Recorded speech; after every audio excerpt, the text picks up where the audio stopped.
that it gives us an opportunity to see things through a different lens, and take that information and then implement it and be leaders in our organisation.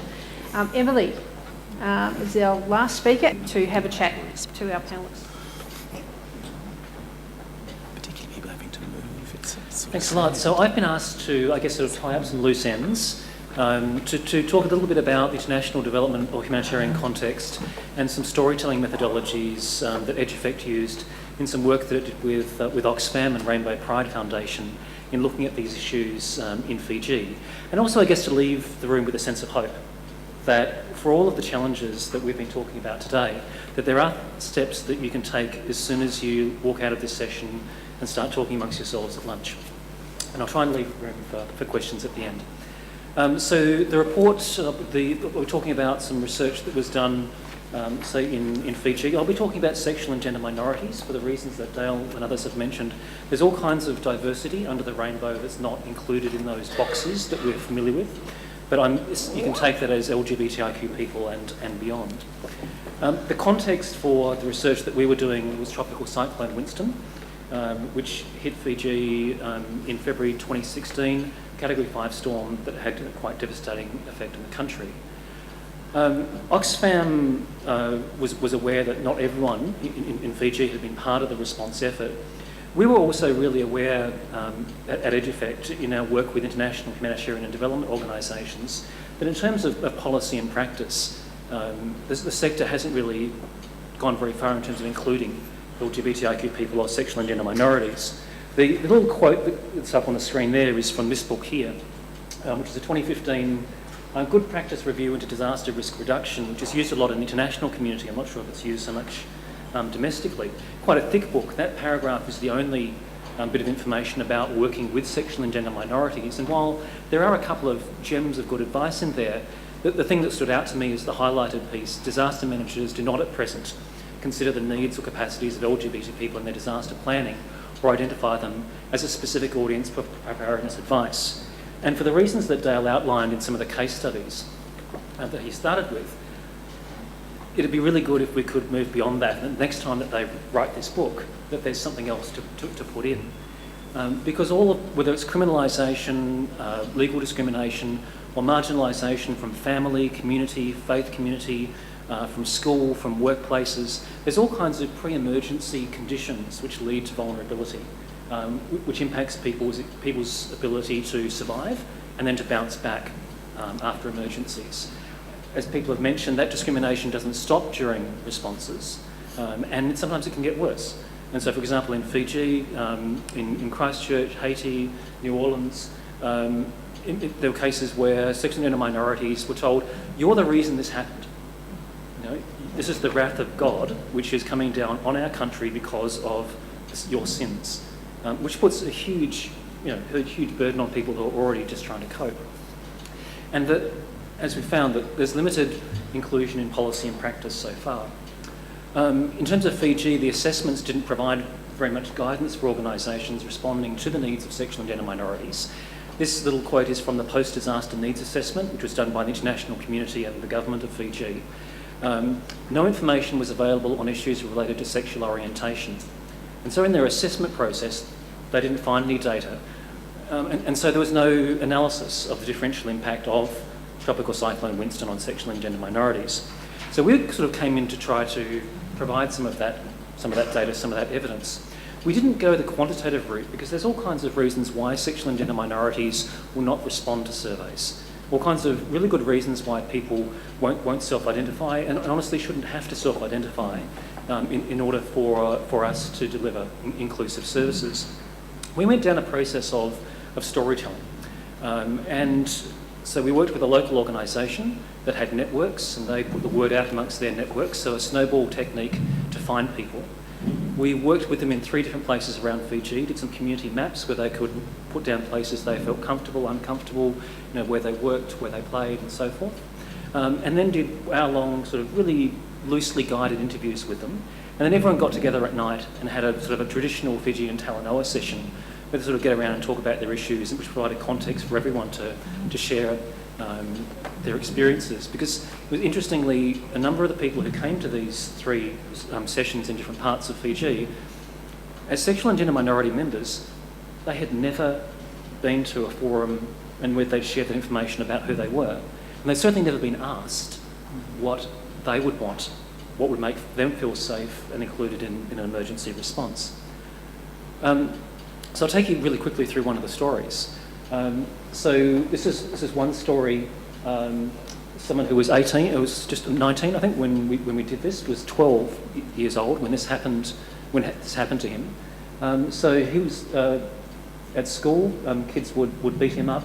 A teacher beat up one of his friends, and so they decided to leave the school and leave home because they didn't feel safe there. So they went into a town. Actually, they firstly went out into the bush and tried to look after themselves. Ended up in a local town. And got some work in a hairdressing salon and stayed there for a while. This person then moved to another island in Fiji and got jobs in different places. But as soon as people, wherever he was living, as soon as people found out that he was gay, they would kick him out. And so he went from place to place to place to place in housing insecurity. And this happened, so the only people that actually took him in were sexual and gender minority members. And this was the case after Tropical Cyclone Winston as well. The people who took him in were members of this community. And he, like many others, experienced harassment on the basis of that this was the whole thing happened because of sexual and gender minorities. Looking at the stories we collected was around 30 really quite detailed stories. We came out with these themes. But I just wanted to touch on 3 points about storytelling. When people have a sense that they're controlling their narrative, that they're telling you their story in a kind of a controlled situation, it's more of an empowering situation than when we go to people and try to extract data out of them and they're not quite sure what's going to happen to that and who's going to use it and where it's going to go and who might see it. So people being able to tell their own story in their own words and have their lived experience centred in the process is really important. As people who are having those stories shared with us, there's all kinds of nuance that we gain from that storytelling process as well. There's all kinds of little nooks and crannies in stories, things that people might not have thought were important as they were telling the story, but they're actually crucial. All kinds of little avenues that we can go down and come back to. And finally, we'll come back after we did the story gathering and came up with the priority themes. We shared the stories and the themes with a workshop of people much like you in Fiji who are part of Fiji's national and international humanitarian and DRR community.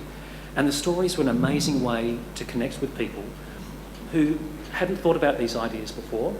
Some people said, look, our organisation, no one has actually come to us and asked us to think about this before. And some people who were probably a little bit cynical about why we were doing it at all. It was a wonderful way to cut through and to connect people with lived experience.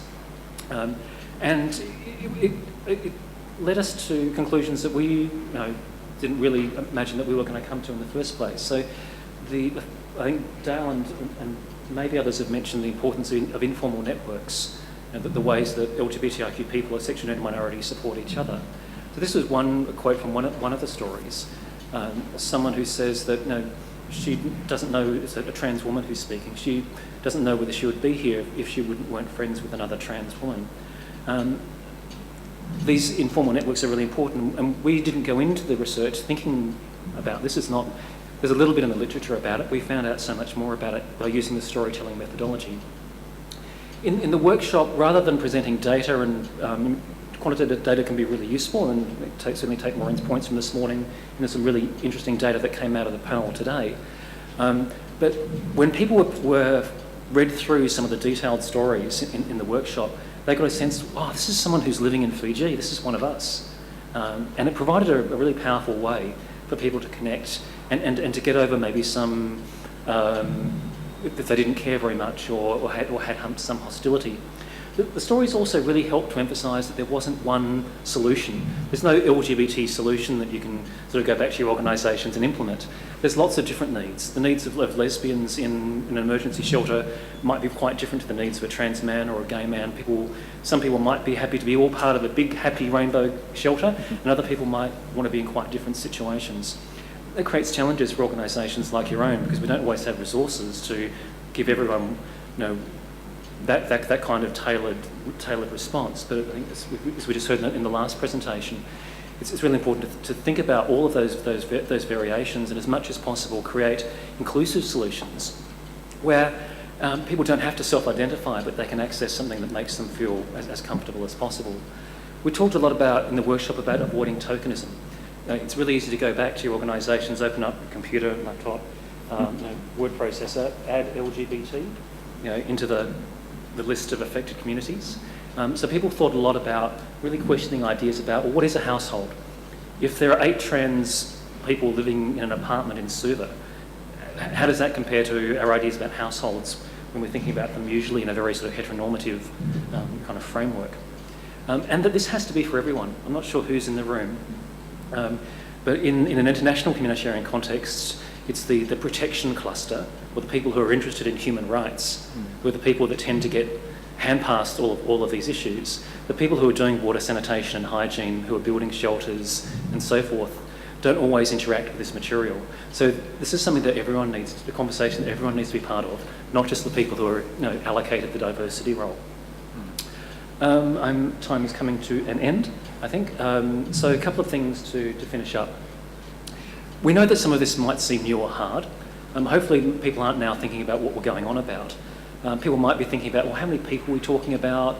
And there are other challenges that we know you do face in your organisations. But while it might seem new and hard, one of the things I really wanted to leave you with is the idea that in many ways you're not being asked to take on it's not a new position. You're not being asked to take on working with a new group of people. Sexual and gender minorities are part of your communities already. They're part of your organisations and they're part of your responses. I guess the need is to try to take a more intentional approach to working with those people, which is at least 5% of a population, maybe up to 10. So in a community of 10,000 people, it's 500 people. In Melbourne, it's 150,000 at least. So it's a relatively large group of people who are already part of your organisations and already part of responses. There's much research you can make use of, and I've highlighted some of the ways you can use qualitative research. There are organisations here that can help you with organisational awareness and capacity. And there are sexual and gender minority organisations and informal networks in lots of local areas that you can connect with. I think one of the most important things maybe to take away from what I've said here is that it's really important to do that now and not wait until the emergency context and then start to think, oh, who do we reach out to work with LGBTIQ people? The time to connect is now, so that you build those relationships, you understand more about sexual and minority communities where you live and work. You understand the strengths that those people bring to the picture as well. Let's change the world together. Yay!